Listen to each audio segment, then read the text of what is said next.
And all right, you guys, as you guys are jumping on, we are going to go ahead and get started. I am so pumped. I'm going to change this view too. It's four of us. We're going to go ahead and get started. Oh my goodness, I'm so excited to be here this evening to our Child's Heart webinar. Family, we have some incredible, amazing people, dynamic leaders joining us this evening, and I am so humbled, and I am going to let them tell a little bit about themselves because I know that I will not give them justice. I know most of you, unless you live under a rock, which is okay, because that is what this platform is for, to help us all grow.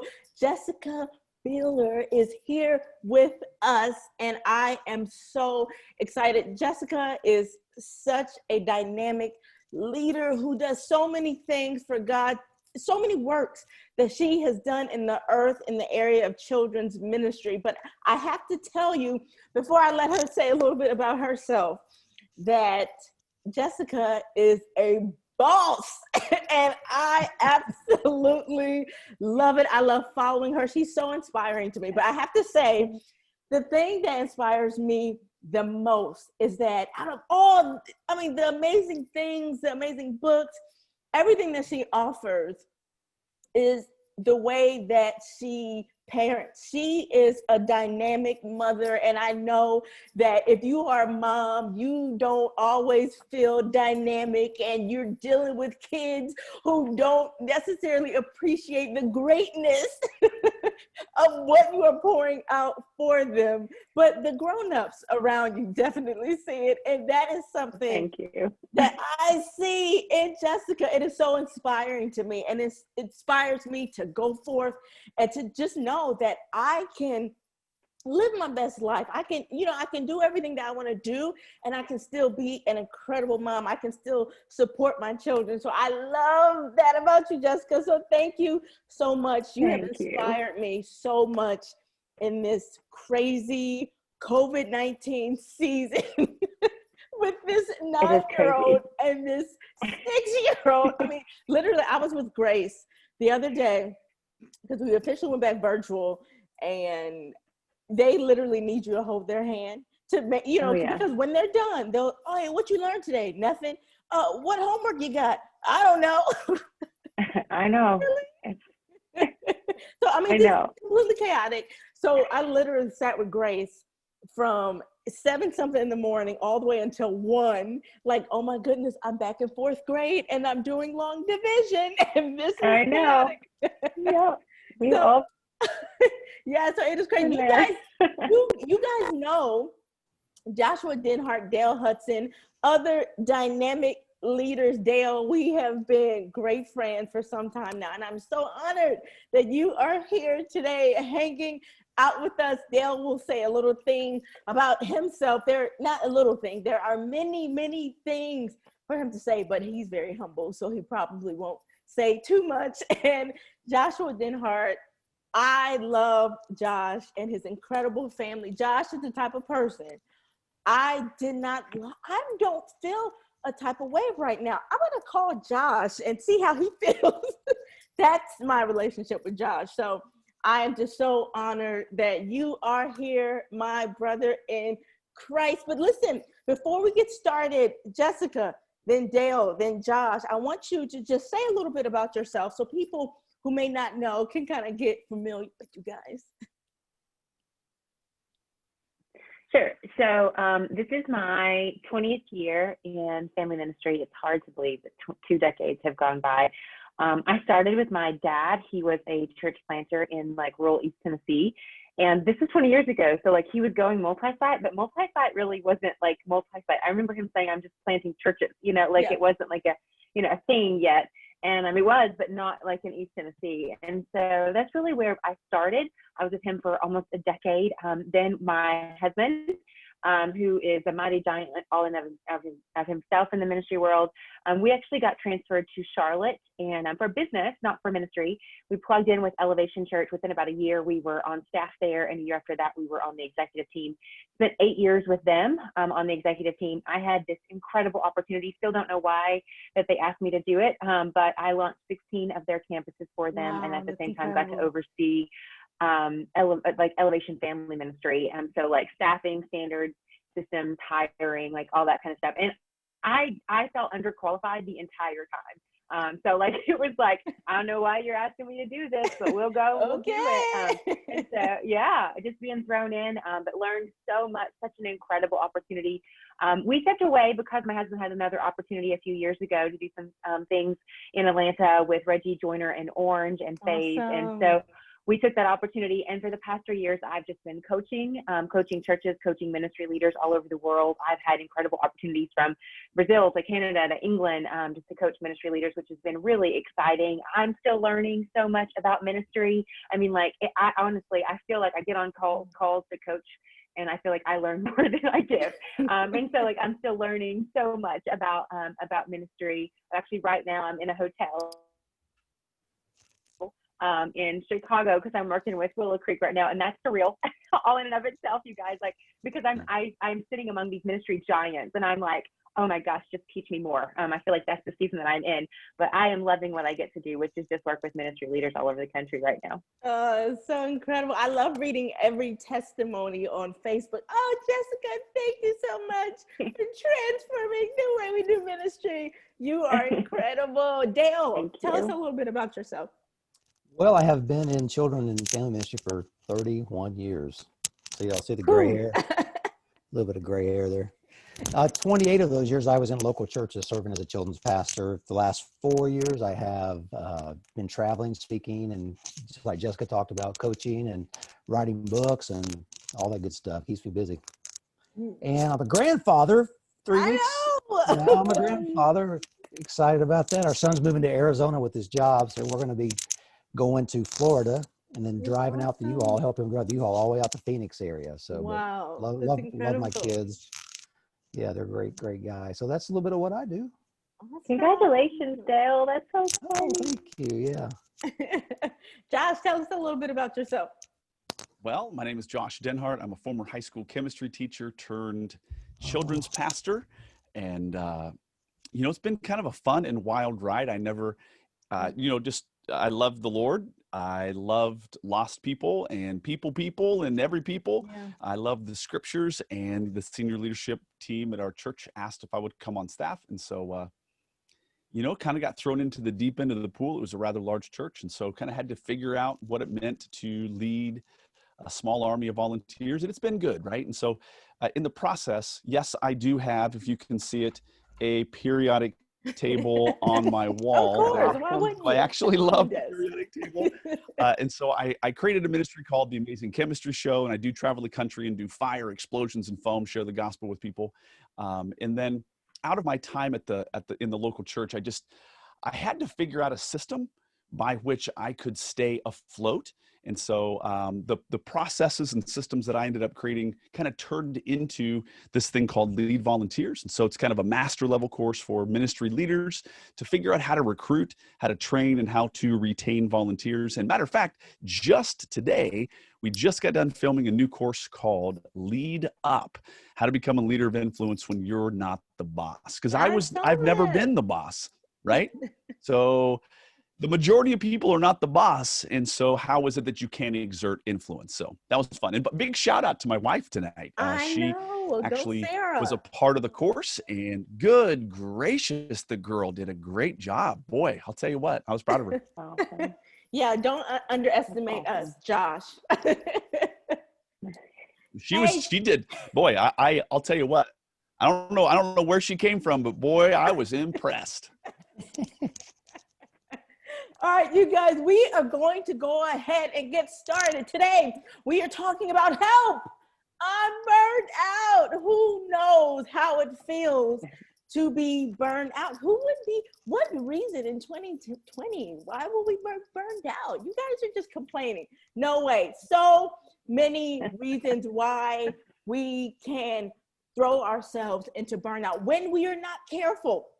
So you guys, I am going to ask you guys a few questions. Check this out, you guys. If you have a question, go ahead and drop it in the Q&A box, and we will try to answer a couple of those towards the end. So if something just stirs up in your spirit, just throw it in there and we will be happy to answer those questions.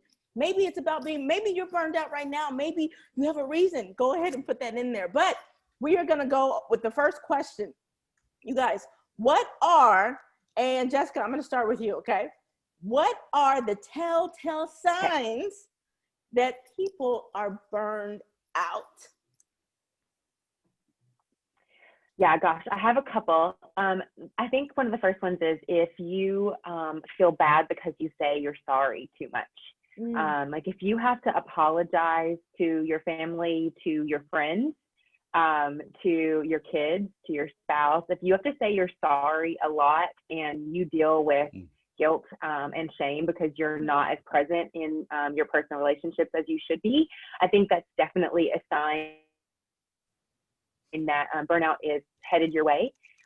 Just because, you know, like our family should be the thing that grounds us. And if we are not getting to spend adequate enough time with them, then it's not going to be too long before we found that we are in a season of burnout. I think that's one thing. Another thing that I would say is if you start using the word they a lot, then you are probably going to be experiencing burnout if you aren't already. So, you know, we kind of move to this like from this collaboration mindset to like a me versus them, or, you know, a we versus they.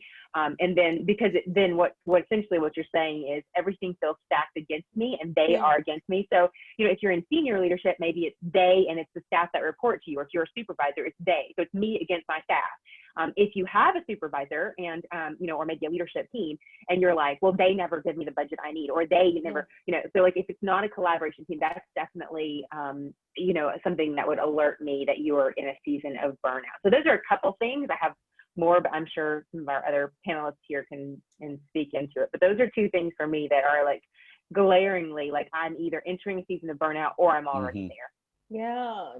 Josh, let us know some telltale signs. Well, I have to say, repetitively saying the word sorry. I took some notes. I think that is a really important when you're really like dropping balls in your relationships, right? Yeah. I would say dropped balls professionally when when things are literally starting to slip through your fingers. I would say also mood swells, not mood swings, but mood swells. I'm saying like a little more aggressive, a little bit more of an edge, a little bit more angry, a few more maybe tearful moments, maybe moments of despair. I think that is a telltale sign. I would say also, as I was speaking with my wife about this, I would say whenever you see excessive sleep, excessive alcohol, excessive food, excessive inability to sleep, or excessive withdrawal. So when people begin to pull back from other people, depends on your personality and how you're going to manage this.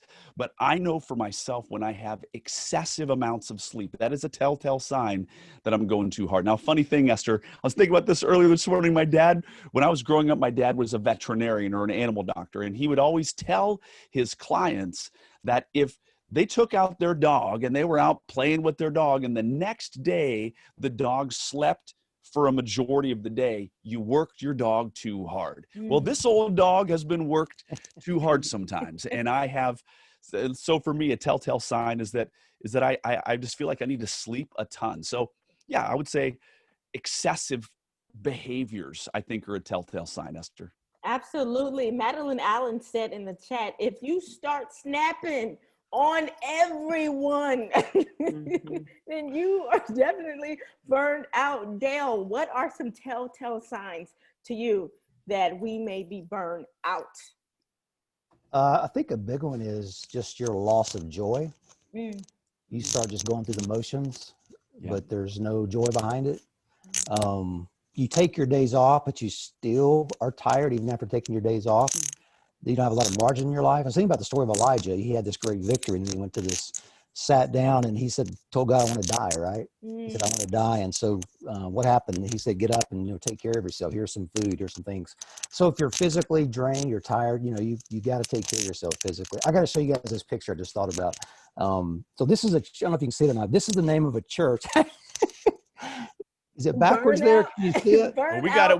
Burnout Missionary Church. Baptist Church. That's an actual church. There's a community called Burnout. And so I guess they just decided, we'll just name the church Burnout.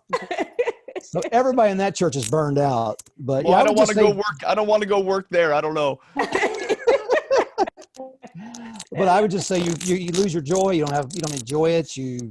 There's no margin in your life. And, you physically don't take care of yourself. That's one thing that God's told Elijah, get up and eat. Here's some food. Sometimes you're just not taking care of yourself physically. I hate going to the gym.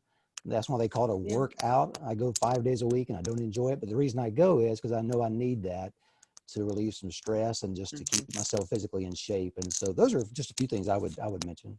Yeah. I mean, I don't like going to the gym either, Dale, but I watch Jessica and I know she works out and I know she has this mirror workout thing. I remember she posted it and I talked to my husband. I said, hey, can you buy me that? I love my mirror. Did you get it? Did he get it for you? For you? No, of course not. He didn't get it for me. Did he get it? He did not get it for me. Keep asking. Oh, I love mine so much. Yeah. Working out helps us, you guys. Oh, it does. A wonderful behavior. Speaking of behaviors, I want to ask you guys, and Dale, I'm going to start with you. What are the behaviors of a person who is setting themselves up to be burned out? What do you think some of those behaviors are? Yeah, they're not taking their day off, not using their vacation time. They're running in the red. My son we bought him a Mustang when he was a teenager, and he liked to drive it to the limit. But there's a red place there, and any car, there's a red place called that red zone. You get up to 700-800 RPMs. If you keep it there, you'll blow your car up. And so they're running in that red zone with no relief. They get angry easy. They get upset easy. They're doing more than they're being. They're involved in a lot of activity. They're not sleeping well. They're not gassing up. I hate getting gas. I'm the kind of person, maybe you're wired that way too. I want to keep driving. I got to stop and get gas, pop the little cap, fill it up with gas, sit there and wait for the thing to click, click, click, click. I'd rather be out driving, right? But spiritually, we've got to take time to gas up. Getting along with God, getting his words. If we don't do that, we will find ourselves on the side of the road, physically and spiritually burned out. So those are just a few things that I would mention. Absolutely. Jessica, what do you say about some of these behaviors? Yeah, I think that there are some things that we do that we don't on the outside think of them as leading to burnout, but they will lead to burnout. One of them is lack of empowering those that you lead. So if you take everything on you and if no one can do it as good as you can, and so you just refuse to hand things off. I have a 70% rule. If someone can do something 70% of my ability or my capacity, it's time for me to turn it over. Because what will happen eventually is, there's always something new to try. There's always something that we want to innovate. And so if we don't hand it over, then we end up, our plate is too full, and that will ultimately lead to burnout. So I feel like for me, a behavior That's good. is just making sure that you are empowering your leaders and that you are constantly handing off responsibility so that you can try new things and so that your plate doesn't get too full. Another thing for me, I feel like a behavior of a person who's setting themselves up for burnout is if your calendar manages you instead of you managing your calendar, then you're always going to find yourself in a place where you are running to the fires. And it is never fun when you are just going from one emergency situation to another. And so I think for me, organization, so a behavior that would lead to it is disorganization, not managing your calendar, not scheduling things out. Those are things that will lead you to burnout because at some point it feels like everything is out of control. I can't manage it. I'm not enough. And really you are enough, but we're just mismanaging our time or mismanaging our schedule. And then ultimately, when we don't calendar our life, when we don't schedule things, then the people that end up hurting the most are the people who are closest to us, our friends and our family and our kids and our spouse, because we're not scheduling time for them. That, in addition, will lead to burnout. So I would say disorganization and lack of empowering those you lead are definitely behaviors that will lead you to a season of burnout. Yeah, absolutely. Josh, give us some behaviors. You know, I would say that I'm only going to speak from personal experience on this one. I would say the things that have led me toward burnout is not having the self-discipline to say no to opportunities. And I would say that when I have determined a really strong yes in my life, that it almost automatically opens up 1,000 no's. I just have to really understand what my absolute best yes is. Now I got to tell you, man, I love to be busy. I love working. I'm not afraid of work.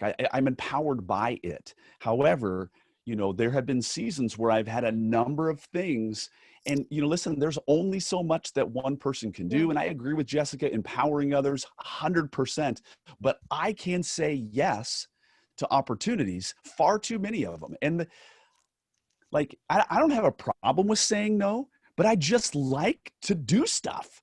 And I have to be very, very, very self-disciplined. So for me personally, if I'm not cautious, I'm going to be a very overcommitted person. Now I know Jessica is like the quintessential 3 on the Enneagram. I am the quintessential, you are, aren't you? And I am the quintessential 7, right? So a 7 on the Enneagram is going to think, you're a 7? Yo, big. Yes. What would you have thought? I parent a 7. A 7, Josh. My oldest biological son is a 7, and he drives me up a wall. I'm just being perfectly honest. And so one I'm of the not traits. you drive me up a wall. I'm just No. I don't drive you nuts. No, but I would say this: that being a 7, I think that I have the capacity to do it all. Yeah. And I don't have good time. I think it's going to take half of the amount of time, but it really takes triple the amount of time. I think it's going to cost far less, and it costs about twice as much. So I've had to train myself to understand what the cost of my commitments. So good. So I got to train myself. Yeah. Good. And I love that because it addresses. So good. Can I add on to something? Absolutely. Yeah, so I just want to say something. He said that so Carrie Newhoff, many of you all know who he is. He is my husband's best friend. I mean, he's a friend of mine. He's my husband's best friend. They talk, they chat, they're accountability partners. They chat a few times a week. And so I get this amazing privilege to have him speak into my life on occasion. And he said to me once that if you never say no, or you never say no. So every time that you say yes, you are essentially saying no to a future opportunity. And that was like, oh my gosh. And he told this story of this opportunity that he had in which it was this conference that he had dreamed, for a decade, he had dreamed at being invited to go to this conference. And he was asked to do this small teaching at this church. And he knew he should have said no, but it was like a friend of a friend. And so he said yes, even though he really didn't want to do it. And he didn't feel like that God was even calling him to do it, but because it was a favor to a friend, he said yes. And once he gets his word, he, and the very next day he got a call and they asked him to be at the conference that he had dreamed of being at. And so he had to go and do the commitment that he had made because he was a man of his word, and he didn't get to do that. That in and of itself is disheartening and will lead to burnout. There are things that are life-giving to us. And if we aren't able to do the things that are life-giving to us because we're saying yes to everything else, it will lead us to a season of burnout. Preach. Wow. Amen. It sounds like, that really goes into our next question, you guys. Just continuously saying yes to things and being in denial, when it comes to the burnout that can happen. So here is the next question. How do you address that denial? How do you address it when it comes to being burned out? What do you think, Dale? You just have to, that's just a confrontational thing. Are you talking about asking someone else or yourself? Both. Go Both. For it. Someone else is just, if you care about the people that you lead, you obviously are going to want to protect them and make sure they don't get burned out. So just confronting them and asking them, not just how are you doing, but how are you really doing, Mm-hmm. and just keep a pulse on the people that you are around, the people that you serve with. So I think just asking questions and being held accountable, Yeah, absolutely. just those two things. Jessica, what do you think? Yeah, I mean, I have I don't know if I would say an accountability partner. I think that's different, accountability partner. But I definitely have some friends, particularly Gina, I mean, who I wrote the book with. Gina and I catch up probably every couple months. And one of the first things that she says to me is, how are you doing?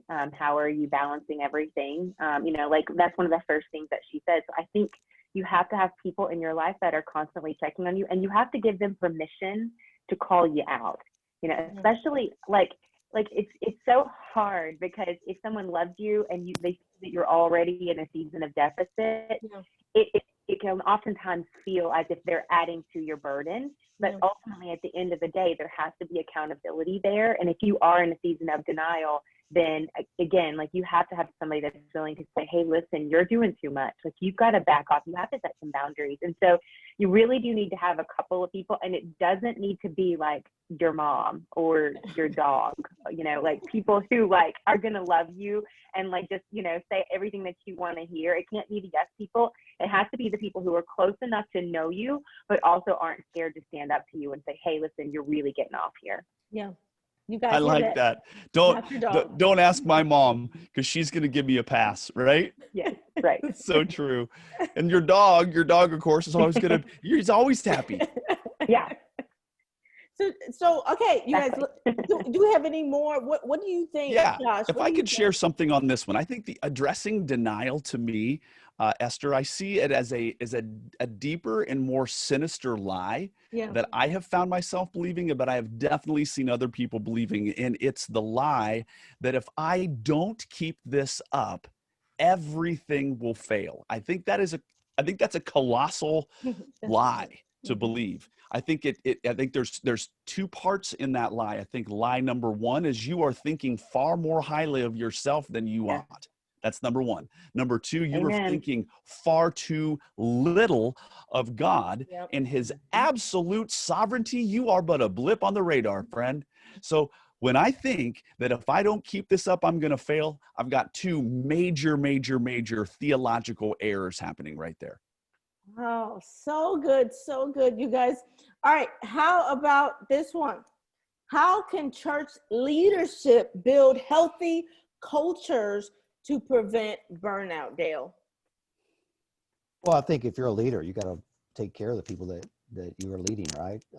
One of the churches I was at, we got up to 6 services a weekend, 2 on Saturday and 4 on Sunday. And I just began to notice the wear that was, having on the people I led. And so I told them every 4 or 5 weeks, I don't want you here on Saturday. It's not going to count. It's not going to be your day. It won't count as your day off, or it won't count against your vacation time. But I want you to not be here every 4 or 5 weeks.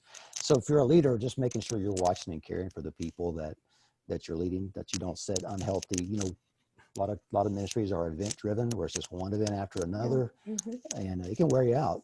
It really can. So I think just giving people margin, making sure the people you lead have margin in their lives is so important. Absolutely. Good. Jessica, what do you think about that? Yeah, that's really good, Dale. At Elevation, we were required to take a Sunday off, a weekend off. We were required to take one quarterly, and that was not included in our vacation time. We were just required to take one. And really, there were 2 reasons. Number one, to avoid burnout, to give you some time off so that you didn't feel guilty about stepping away. And the other thing, to make sure that your ministry could run without you. I mean, like, that's always a good thing too, right? Yeah, that's right. And so that was one of the things. I do think that if church leaders will build in systems, just kind of like what Dale was talking about, where there's some rhythms to off time, I think it relieves a lot of the guilt of pressure of like, I can't show up this weekend. This is my weekend off, And one of the things that was in our eval at the end of the year, I mean, did you take off your 4 quarterly weekends? And if you didn't, actually got marked down on your eval. That's how important that it was. So I think just finding a rhythm is really important. What I would also just say is that everybody works differently.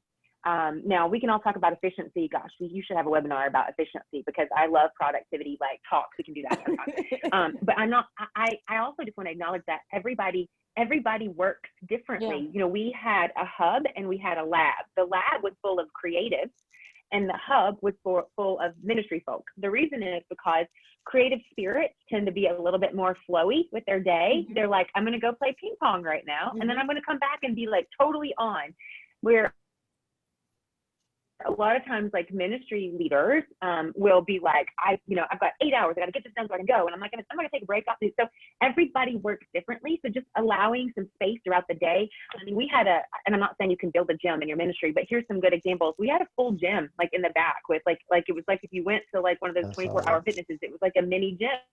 Wow.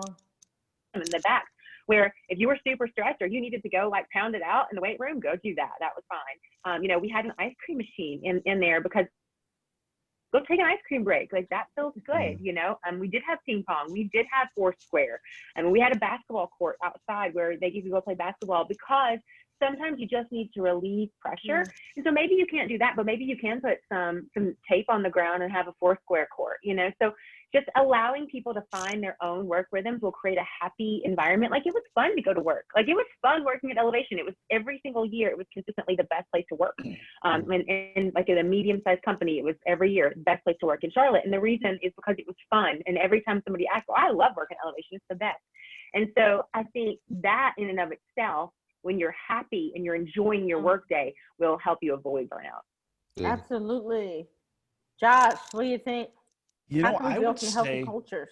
I would say that poor planning leads to a culture that is conditioned and set up for burnout. Yeah. I have seen so many churches who have dysfunctional leadership structures, and they love the new thing, but they don't know how to take care of the new thing. Yeah. And somebody's got to pick up those pieces and tighten those bolts.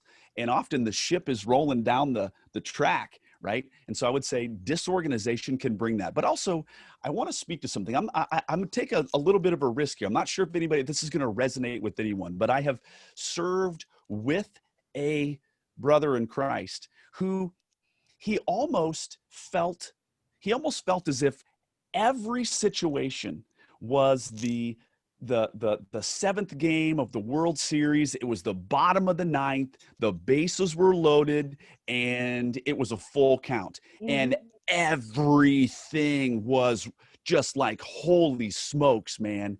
And I think that somehow charged him, though he had his own, who doesn't have their own dysfunctions, right? But that somehow charged him. But I'm telling you, I have watched leaders who almost throw a monkey wrench in so that they can have this holy smokes moment that we all come through. And then there's this feeling that it was almost going to not happen. And I think that is a sinister self-sabotaging that can cause this unnecessary drama and trauma that causes burnout. So we don't, listen, peace is good. Systems produce health, and having chaos for the sake of chaos, because boy, we came through as a team that is pseudo chaos, and it's really harming people. Now, I don't know. Does that sound crazy to you? Have you guys ever known, Dale? I saw you nodding your head. Have you known somebody who wanted it to be crazier than it was? Have you guys ever experienced that? Yes, I guess that was me. Oh, no. No, I'm kidding. So Jessica, have you experienced somebody like that? Have you experienced a leadership situation, or was that just an anomaly for me? No. Well, for sure. I had I'm not going to call out names, but I had a campus pastor one time that he would literally change the play in the middle of the game, and you're like, come on, dude. Like everybody around you is worn out. And I understand this is life-giving to you and exciting because in the end we pull it out and it feels like a miracle, but everybody else is just really tired of it. Okay. So thank you. Because I think that kind of leadership is exhausting. I mean, we have a set of plays and we can run that, but I'll say this.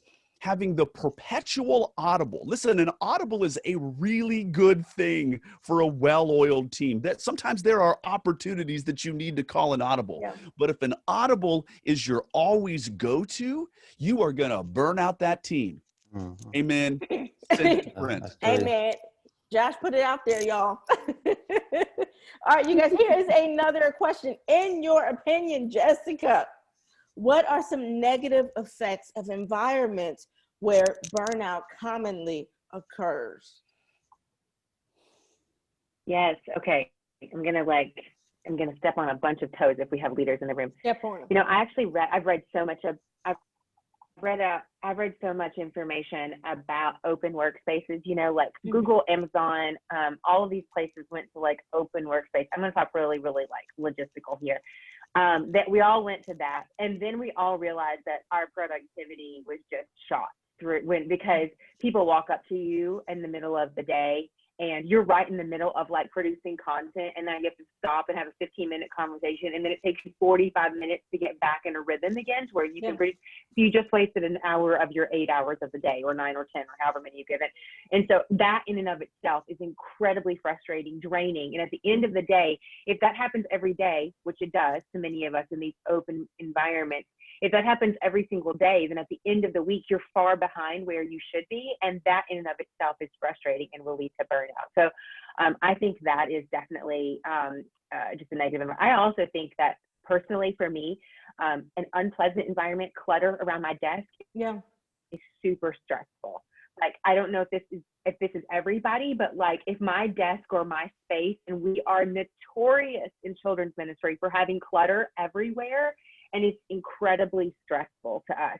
Like we sit down and we're like, oh my gosh, I've got to write this letter to parents or this email to parents. But right now, first I have to clear off all the balloons that are sitting on my desk or whatever it may be. And so like it feels like that your burden is heavier than what it is. So I think there are actually like some things that we can do. One little piece of advice, this is super practical, but I tell everyone, is to invest into a really good pair of headphones. Over the ear, not earbuds, but over the ear. The reason that I tell them is then you can then convey to all the leaders around you, yes, just like those, you can convey to everyone around you, hey, when I have these headphones on, please don't walk up to me. I'm in the zone. Now, if I take them off, that means you can freely come up to me, but don't interrupt me because I'm in the zone. I'm producing content. I'm right in the middle of working on an initiative. I know a lot of us do have those kind of open cubicles, and so I would just say invest into a good pair of headphones. The other thing that I would do is, and this again super practical, is when people walk up to you and they say, hey, can I have 5 minutes? Stand up. So say, yes, I can give you 5 minutes, and then stand up. Right now, maybe not move into their bubble because of COVID, but after COVID, stand up and move into their personal space.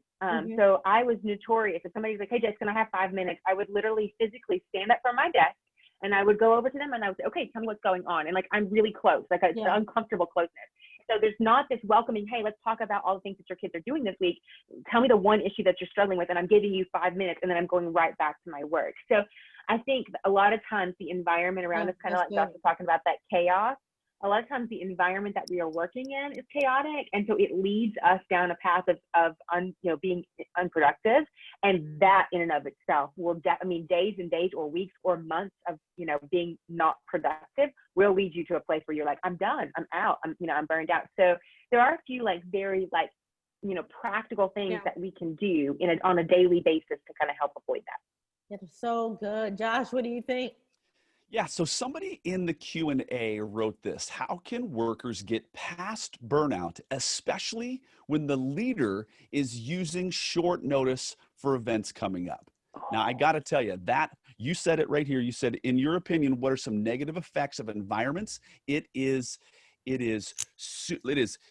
leaders who are on such short notice, right? I remember we were expected, hear me out real quick, we were expected to pull off another full children's ministry, from birth through 6th grade and everything going on in 4 weeks. We were informed you have 4 weeks and we're opening up a brand new service. Now I'm telling you, were we able to pull that off? The answer is yes, but it did not help anyone.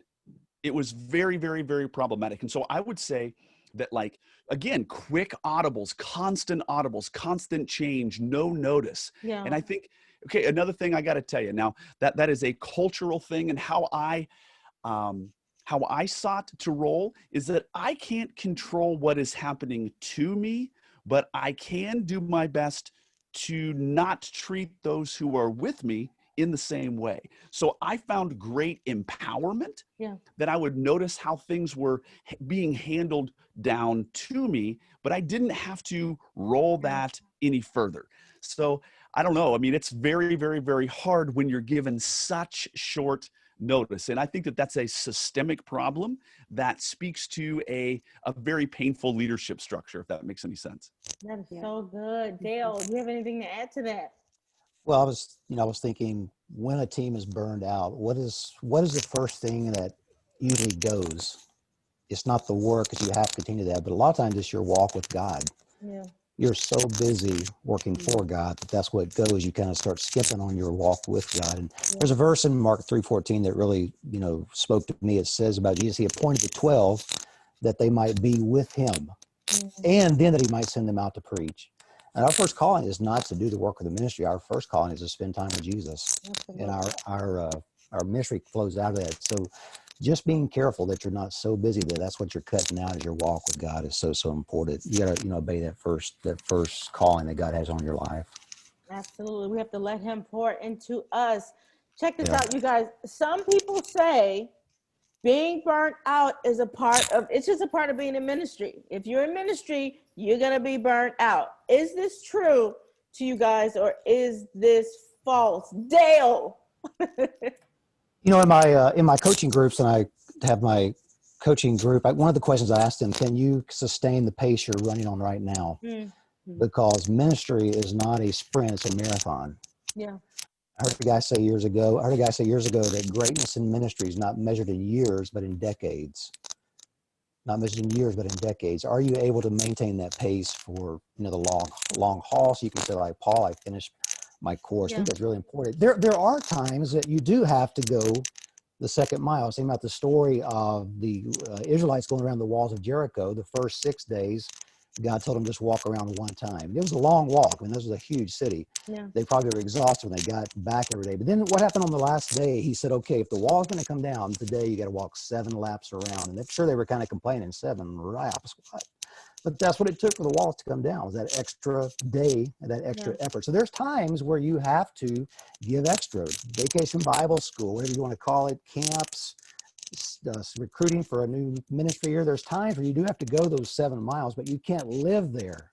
Yeah. If you live out. And so just being aware there are seasons where you'll have to go the second mile, but you can't do that long term. It needs to be something that's seasonal, not something that's every day in your life. And so, just watching your pace is really important.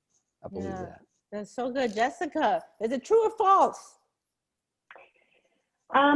Gosh, I mean, I wrote a whole book called Don't Quit. No, I love it. It's so good.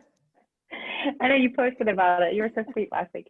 But yeah, we talk about, in the book, we talk about a cycle that we all go through. And I think the average ministry leader right now is in it for 3 years, which tells me that we have a major problem. Yeah. So is it a reality? Yes, it's an absolute reality. Can we avoid it? Yes, there are things. Are you going to be able to avoid it if you are in it, like what Dale said, if you're in it for decades, are you going to be able to avoid burnout altogether? No, you're going to have seasons where you're just drained, And there's a whole chapter in there about get grit, like finding grit and just finding the willpower to push through. And like you said, like walking that 7th lap. Yes, there are going to be seasons. So like if you're thinking that you can do enough to where you won't experience seasons of deficit, then that you're lying to yourself. You're going to experience those seasons. So I don't think that, if you're in this for the long haul, that it's going to all be cushy every single day, even if you're really good with managing your time, even if you empower people, even if you have a great work, or work environment, all these things, like you're still going to experience them.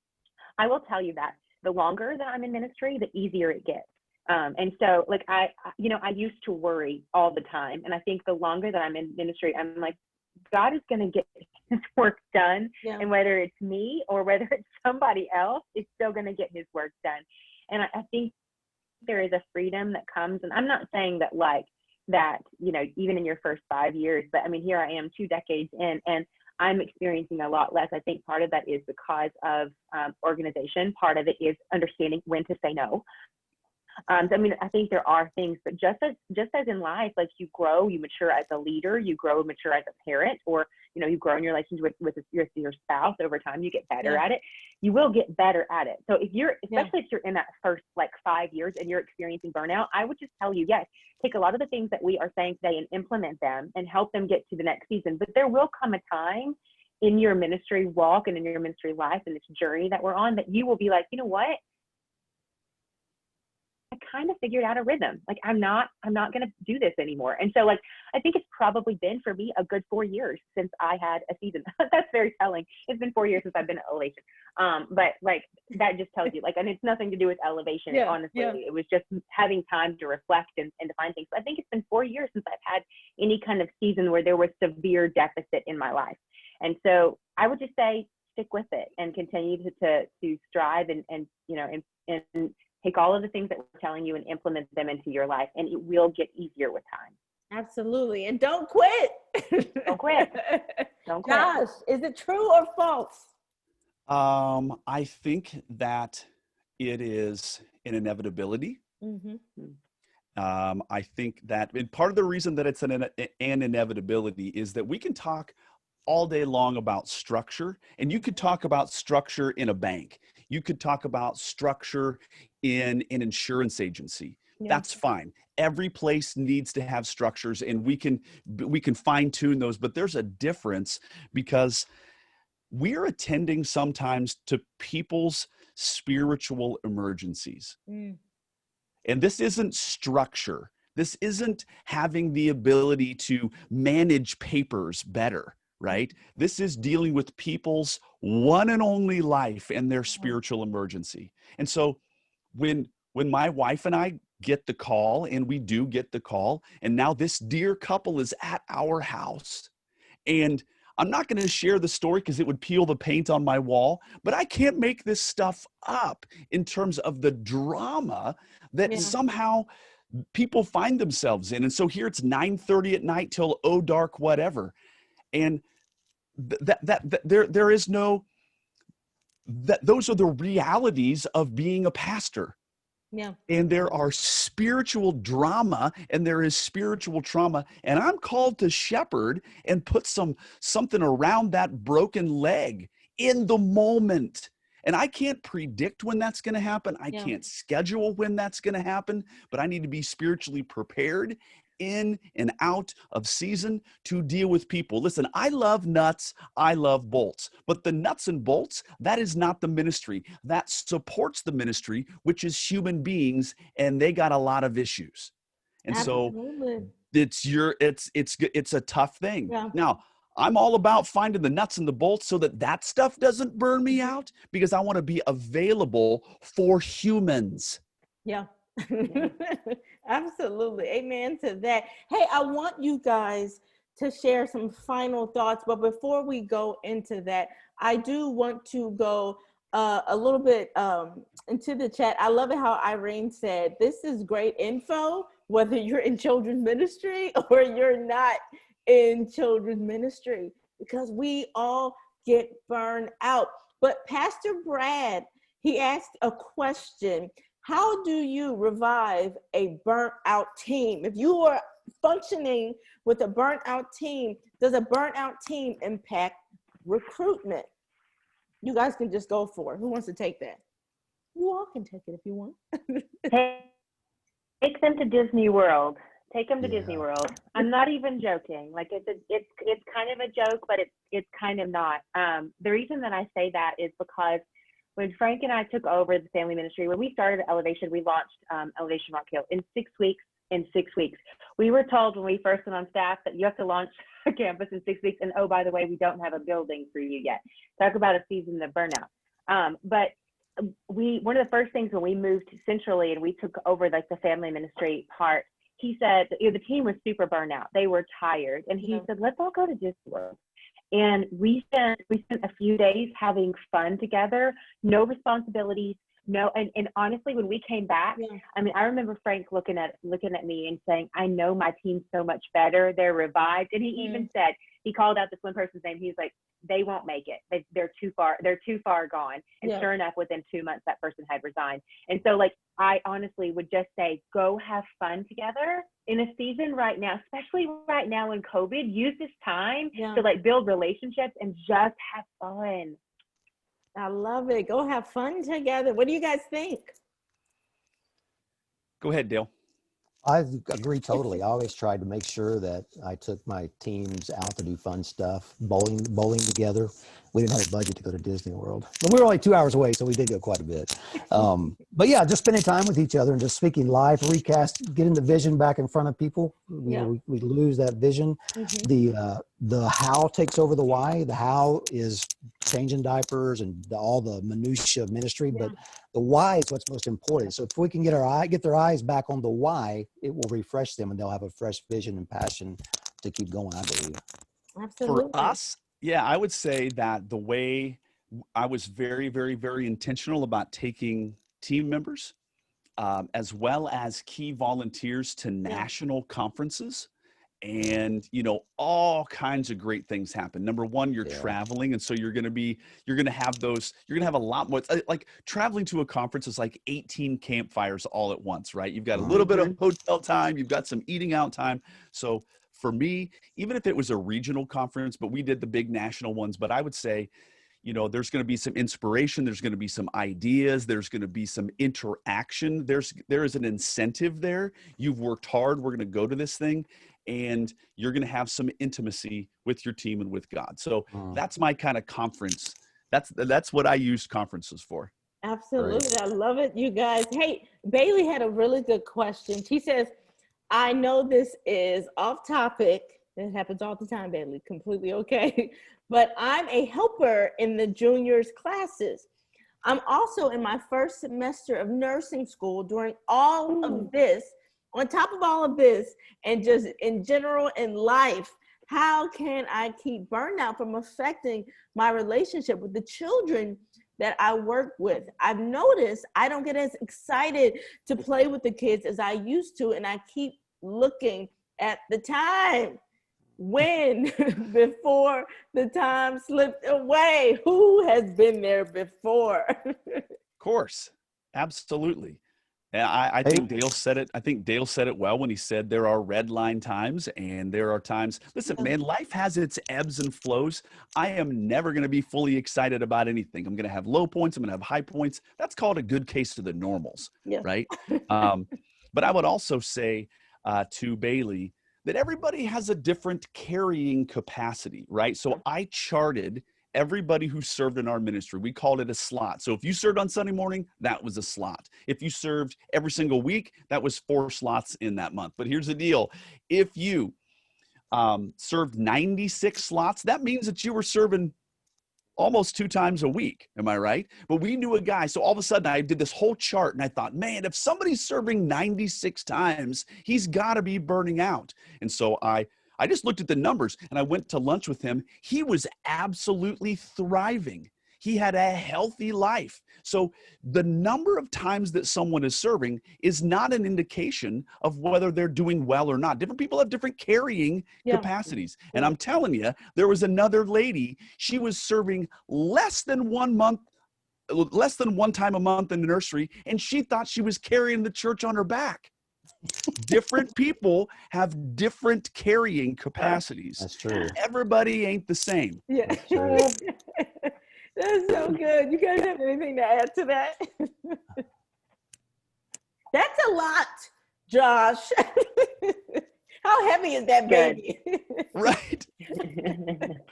That is so good. Hey, you guys, before we get out of here, listen, there are people who they're here, they're viewing tonight, and all of this wisdom that you guys are pouring out and have given all of us. It's not just for people who are in children's ministry. But hey, you guys share some final thoughts from your unique perspective. If you could leave people with anything when it comes to burnout. Jessica, how about you go first? Yeah, I would just say that if you find yourself in a busy season, or if you're always in two seasons, my husband calls it like the tale of two seasons. If you find yourself in a season where you are either saying, I'm in a busy season, or the very next season is a season where you're preparing for the busy season. So like that's all it is. It's just either you're jumping from one season to the next to the next, and all your seasons are really busy, and there's never actually a downtime. Yeah. Then it won't be long. Like there should be rhythms in your ministry, and I would tell you too to look at your calendar and see when those work out. Like right now, it's not a down season. We're in the middle of the holidays, you know. Like so personally, you're going to be super busy because you've got all kinds of things going on, and then in addition, you've got things that you're planning for your ministry for the holidays. And right now, it's super complex with COVID. So like this is not a season where like you're like, oh, I can take off. That doesn't go well with your ministry. Maybe even that goes up into the beginning of the year, but then maybe from the second week of January until Easter, that is a down season. So find rhythms in your calendar where you don't plan initiatives, where you're like, you know what, for this next season, we're going to just be in the ministry and we're going to work in the ministry. We're not going to try new things. You're not going to innovate. You have to have down seasons. If you're going to have busy seasons, you have to have down seasons. That's good. I hope that most of you all understand that if you're going to avoid burnout, you can't just be either in a busy season or as soon as that one ends, you're preparing for the next one, because it won't be long before you're like, I'm done. I'm just done with this. It's not even fun anymore at that point. And so I would just say, make sure that you find times in your yearly calendar to where you say, from these 6 weeks, I'm not going to innovate anything. I'm just going to do my job and do it really well. I am going to receive that from you to me. Thank you. You're welcome. Dale, give us some wisdom. Pour it out. Let me just kind of share this. Tonight's really hits home with me because I have walked this and lived this. My first, and just there's 32 people watching right now. There's somebody that's maybe going through this right now, but my first 18 years in ministry, I thought I had to save the world. I didn't realize that was God's job. I thought it was my job. And so I worked a whole lot. I have had to apologize to my kids because a lot of times I was not home as much as I should have been because I had to save the world. So I went to a church. I moved to a church in Las Vegas. Believe it or not, there's churches in Vegas. But when I got there, when I got there, we had about 6,000 people attending on the weekend. In 3 years, we grew from 6,000 to 16,000. And it was just crazy. Vegas at the time is one of the fastest growing cities in the country. We would have Sundays where we'd have 200 new families just walk in the door just by being there. And I loved it. I loved every minute about it. We were reaching, you don't have church transfers in Vegas. You're reaching totally lost people far from God. But I was loving it. But I found myself not taking my day off. My excuse was my kids are in school. My wife works. So I'll just go with the church and work on my day off. And I'm too busy to take vacation. So I got to the point where I had 3 years of unused vacation, working 70 or 80 hours a week. And I woke up one night in the middle of the night and I thought I was having a heart attack. Wow. I was having severe chest pain. And I went to the emergency room. They couldn't find anything wrong with me. And over the course of the next 2 to 3 weeks, I developed what felt like was the worst case of the flu you could ever imagine. I just couldn't hardly walk. I was just exhausted. And kept going to the doctor. They kept running all these tests on me, Lyme's disease, checking my thyroid, and they couldn't find out what was wrong with me. And I just began to spiral down and down and down. I went an entire week without sleeping. Can you imagine? 7 days without any sleep. And every night, I just went farther and farther. You know, when you miss one night of sleep, can you imagine 7 nights? And I got to the point where I was done for. I was just done for. You hear, even this year, there's been several pastors that have committed suicide, and I can promise you it was because of burnout and because of depression. They didn't get the help that they needed. I finally got with the doctor, and he said, I think I know what's wrong with you. He said, you have clinical depression. I was like, what's that? I've heard of depression. That means you're sad, but what is it? And he explained to me that in our chemistry, we have a chemical called serotonin, and stress depletes your serotonin. If it gets depleted all the way down, your body just locks up and says, we're not doing this anymore. And that was what was wrong with me. I had worked, had been unbalanced, and clinical depression hit me. And I didn't know if I was going to ever be able to minister again. It took a full year to get back where I could function properly. And so I still I take medication for depression. I probably will the rest of my life. But we have to understand that our brains and our burnout is a part of our physical body. Our brain's not this entity out there. It's part of our physical Yeah. body. And you have got to take care of yourself. Yeah. Even if you're driven, you got to take care of yourself, or you'll find out that you can burn out doing what you love. You really can. I loved every minute of it, but I got myself into that. Yeah. And so now I make sure I take my days off. I'll make sure that I take time away because I want to be like Paul and say I finished my course. And so I want to be able to finish the finish line. So there may be somebody out of the 31 people that are watching this that you may be going through this now. There's lots and lots of people that go through depression, and just get help. Talk to somebody. Don't think it's because I'm not spiritual. In most cases, it's a physical thing. And so get some help. Go to the doctor. And realize that it can happen to anybody. And I did find out it was a history that my family, my mother had it, my grandmother had it, and so there are some physical things that are part of that. But don't be afraid to ask for help when you go through something like that. So I don't mean to be morbid, but I'm just telling you that I went through that, and I'm trying to help other people not have to experience that. Amazing. Thank you, Dale, for sharing. Yeah. Absolutely incredible testimony. Josh, share your I would final say thoughts. I hadn't thought about this necessarily, but I am very pro counseling. I am a pro counseling person. I am a fan of being in counseling. I'm a fan of my wife having a counselor. I'm a fan of my kids being in counseling. I am pro counseling. And so there needs to demystify the idea that somehow if somebody's like, is there something wrong with you? Absolutely. For sure. Yeah. And I need an outside entity to speak into my life. That's a good case of the normal. So anybody in the 31 or 30, however, counseling is a gift, okay? An off-site. Don't go to, hear me out. I get it. Your pastor's your pastor, and I think that's great. And your pastor should be your shepherd. But your pastor also works at your church, brother and sister. I found counselors outside of my church. Okay, that's another whole thing. But I want to say that I have a best friend, and he is a very successful general contractor. And I asked him tonight, I said, how many of those DeWalt little charger deals do you have? Because he's got this whole array of power tools, and none of them have a plug-in. They have these chargers, right? So you don't have to like walk around with a cord. And he said, I have 16. Well, the funny thing is he has 16 batteries, but he only has 2 chargers. And Rob and I have been friends for a long time, and he was reaching burnout in his life, and he is a Holy Spirit filled, God loving, the whole bit. He's a good man. But I got to tell you, the analogy that finally got through to him was this. I said, you are so busy working that you are grabbing charged batteries and you don't take any time to even put one of them onto your 2 charging ports. So you just grab one and go, and you don't think to put one on the charger. So at some point, the whole deck of them are out of juice. Yeah. And that word picture continues to serve me well, that I can't be so busy that I can't stop and plug something in. So there are seasons in life. I am a huge fan of rest. I am not, man, I go hard. I push hard, but I also rest really, really, really hard.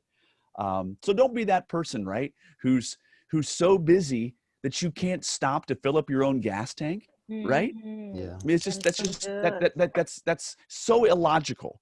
Because if you're so excited about getting to where you're going, how about running out of gas? And now Rob, my buddy, every bit of work has to stop because he's behind and he's got to wait for 2 hours for these 2 things to charge. Not a wise move. Absolutely. You know, as far as counseling is going, I once heard my pastor, Pastor Stephen Furtick, say that it was early on in the ministry. It was like when he was like in his mid to late 20s. He said he was going to counseling, like to the staff. He said, I'm going to counseling. We were all like, oh gosh, is he okay? Like, is he burning out? And so he was like, I know what you're all thinking. You're all thinking, is he okay? Is he burning out? And he was like, I'm actually really good. He was like, most of the time people wait too late to go to counseling. And like, you know, they wait till they're in trouble and they're burnt out and then they go to counseling. He was like, I'm just being proactive. And so he said, sometimes I go into the doctor and the doctor's like, what's going on? He's like, nothing. What do you want to talk about? But he was like, I'm going to be proactive and I'm going to make sure that I'm taking care of myself and I'm prioritizing my mental health so that I don't burn out. And I was like, why don't we think of counseling like that? Right. Why don't we approach it as preventive Yeah. instead of, like it's going to solve all of the problems that we've now created because we didn't take care of ourselves. So I think that's an interesting perspective as far as it relates to counseling as well. And I would say my family, we have spent thousands of dollars, such well spent dollars. We are very, very, very pro counseling. We've spent thousands on counseling. Praise the Lord. Yes. Yeah. Amen. So amazing, you guys. So while you guys were talking, I just love seeing you guys encourage each other within the chat. Dale, thank you so much for sharing that powerful testimony. Josh, Jessica, Dale, you guys are amazing. Thank you so much for just sharing your wisdom. You guys, I know that you were listening tonight, but remember, I love this. I always have a pen with me. I'm always taking notes. Remember, as you go forth today, find rhythms in your calendar. Like Jessica said, you have to have down seasons. Take care of yourself physically. Like Dale said, you can burn out doing what you love. Don't be afraid to ask for help. Josh said, get some rest. Get some rest, and don't be afraid to stop and fill up your gas tank. You have to fill it up. You guys are absolutely incredible. Thank you so much for taking out this time tonight to be with us and to shower your wisdom on us all. You guys, thank you for hanging out with us, and we will see you guys next month. Make it a great night, guys. God bless. Thank you.